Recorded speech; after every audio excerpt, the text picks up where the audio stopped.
আল্লাহ নবী বলেছেন আমার কাছে তিনটা জিনিস প্রিয়, একটা হচ্ছে সুগন্ধি, একটা হচ্ছে নামাজ, আরেকটা হচ্ছে স্ত্রী। সুবহানাল্লাহ, স্ত্রী আমার কাছে প্রিয়।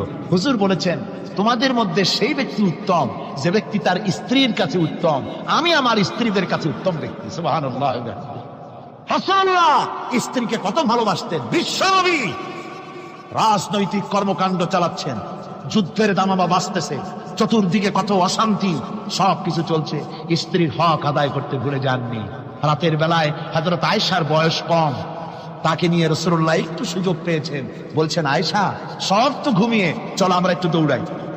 ওই যে দূরে একটা জিনিস দেখা যায়, দৌড় দাও দেখি কি আগে যায়। দুজনে দৌড় প্রতিযোগিতা করলেন। দৌড় প্রতিযোগিতায় হযরত আয়েশা ফার্স্ট হলেন, হুজুর পিছনে পড়ে গেলেন। হযরত আয়েশা খুব আনন্দ করলেন যে আপনি কিন্তু আমার সাথে দৌড়ে পারলেন। পরবর্তী কিছু কাল যাওয়ার পর হযরত আয়েশা বলেন হুজুর আজকে আবার বললেন যে চলো আয়েশা একটু দৌড়াই। হযরত আয়েশা বলছে